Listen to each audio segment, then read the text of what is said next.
go for it. It's going to be messy. It is less than ideal, but I don't want to miss the urgency of what I'm feeling. And by the way, this is my safety blanket. It is really too warm for this, but this is what we're doing.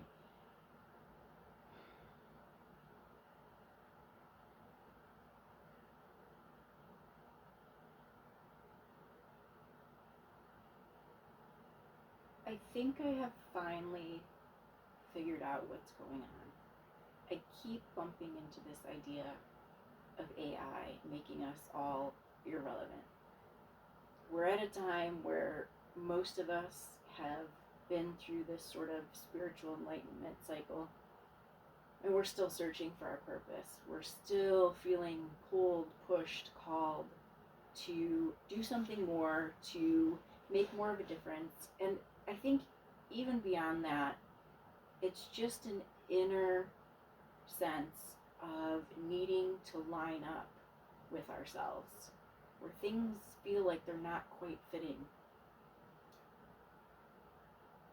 And when I think about AI and I think about being irrelevant in 10 years, my first thought was, okay, well, let me just live the best life I can for the next 10 years and see what I can make happen. But it still didn't quite fit for me, because I thought, well, if the goal is to eliminate the need for humans, where's that going to get them, let's say, whoever it is that's behind all of this? And why not just eliminate all of us now? So there's a lot of things that I couldn't quite fit together. And then I was watching a couple of videos the other day, and I forget the name of this person that was being interviewed, but she was talking about the fact that what's really behind AI is this transhumanism movement. And that's when it really hit me, because really the goal or the idea is that humans will merge with AI, right? That AI is going to solve our problems.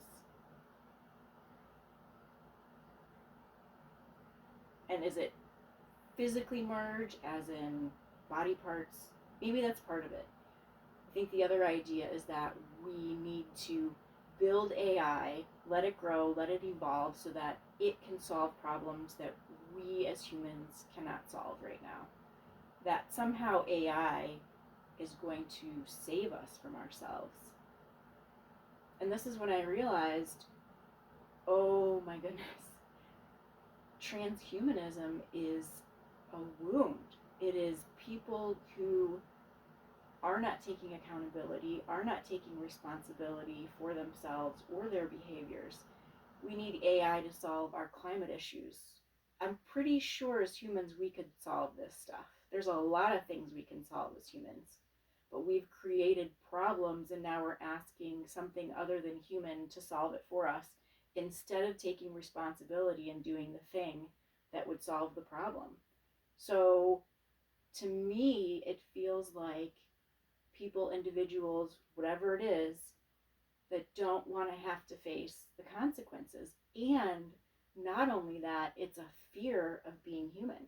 And this is what I'm sort of seeing, is this split right now in the country, for sure, in the world perhaps, I don't know, but it looks to be people who are trying to escape being human, escape their humanity. And the other side of the coin, people who are embracing their humanity. And if you're watching this video, most likely you are the person who is embracing their humanity. If we look at what that feels like right now, that's what so many of us are experiencing. There is this renewal, this sense of alignment, this sense of being pulled towards some very sort of specific feeling, this excitement about connecting with people. I've been noticing this where I have moved through the world for all of my life being pretty much invisible. I could walk into a place, walk into a store, and I'd have to search for someone to help me. I could stand there and I could be completely ignored until I went up there and sort of forced my way into being noticed. And lately, what's been happening, it's been very strange that I've been going places, interacting with people, and I'm not having to sort of push my way in. I'm being seen, which the first time it happened was at a grocery store, and I was leaving, and this guy said, "I already cut you off once, go ahead." And I was like, this never happens. I'm the one who's usually moving to the side, making sure I'm aware of where everyone is, trying to be respectful, maneuvering around carts that are left right in the middle of the store. And this time it was the complete opposite. People were seeing me, apologizing, moving out of the way, being aware of how their actions were impacting me, when it has always been the other way around, to quite an extreme. So that's just one example, but even with people that I'm interacting with during the day, there is, once you connect with them, there is this uncontainable joy that begins to come out in the conversation. And there's almost this sense of meeting someone as a human where they are. There is this reaction that's happening. It's creating something else, or we're reaching a different point in consciousness that we haven't been able to touch before.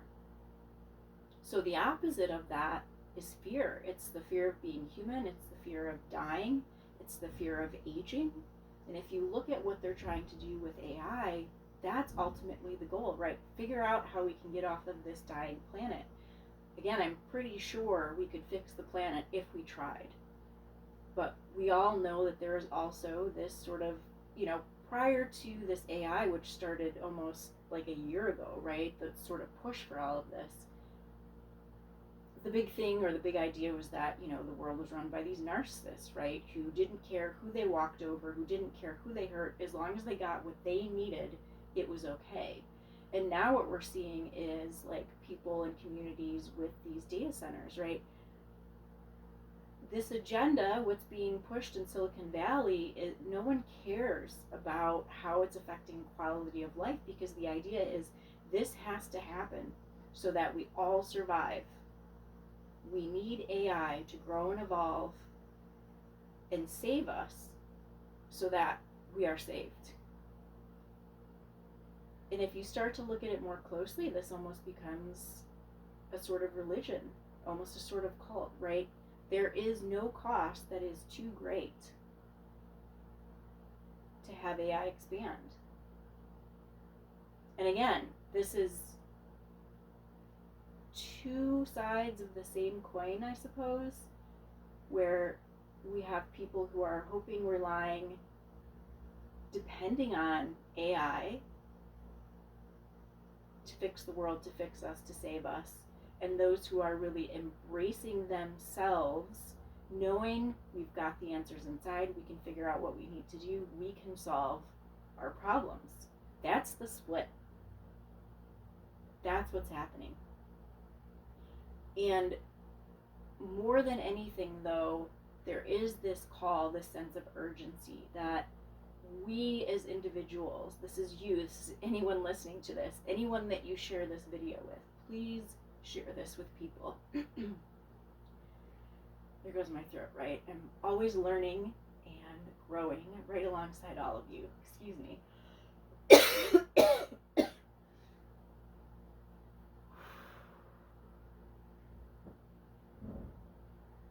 It's such a scary thing to say. But I can feel the weight of this moment that we are in, that we need to push this over the edge. We need to embrace the embracement of ourselves, of humanity, and that this is what each of us need to be doing. Because if you go to social media and you read all these comments, talking about what's coming financially, I was going to say politically, but basically everything is political at this point, right? It's all tied to that. But if we see all of the news around all of these things, in the comments, people are like, okay, great, but what do we do? we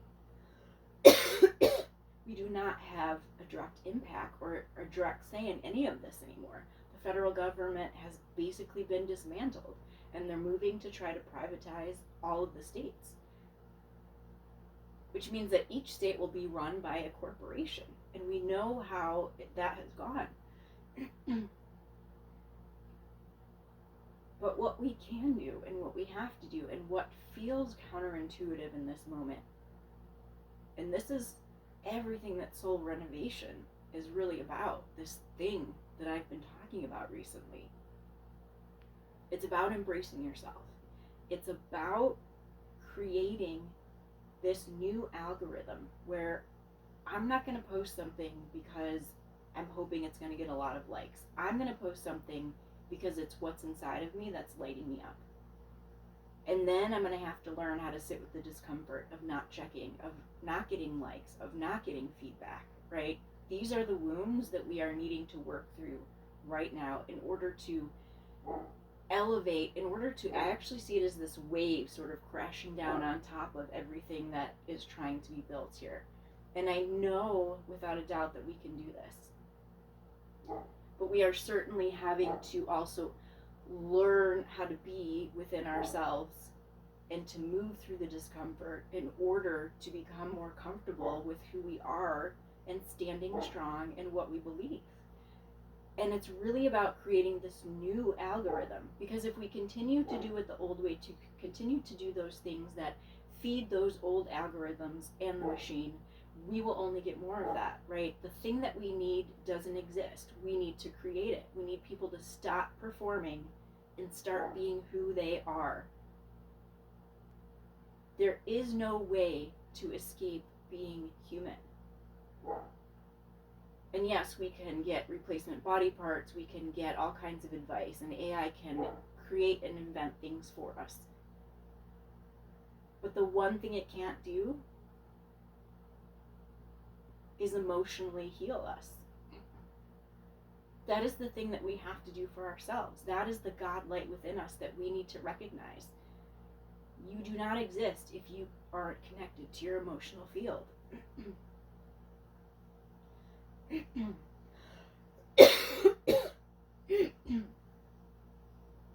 And part of me is afraid to say that. Oh, my throat just dries out over here when I say these things.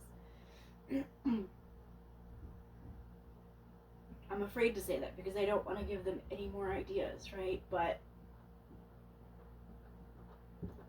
this is the thing we all have to do. What can we do to make a difference? This is it.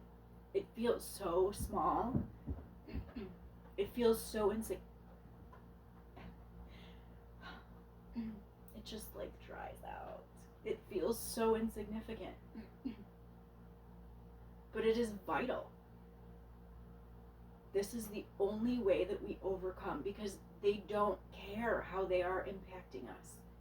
The only thing we can do is to stop performing and stop giving our energy to that, because so much of it is running on our energy.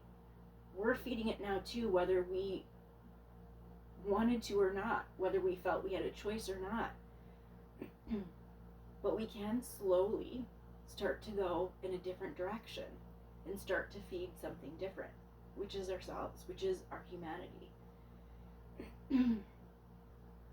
So the biggest and greatest thing you can do right now is to follow your heart, to follow what you're feeling inside. It doesn't have to be your lifelong purpose. As I've said recently, start where you're dissatisfied. Even if that is going and opening the bill that's been sitting there, right? Going and vacuuming the house because it's been making you crazy. Go do the thing with the intention that you are embracing your humanity, that everything you feel about it is okay. Because we need to stop living inside our wounds. And we need to use the wound to step outside of that programmed self and into our fullness as humans. Okay. Thank you so much. Please share. Please spread the message. This is how we overcome this. I'll be back when I can talk again. I hope you all have a wonderful rest of your day. Take good care.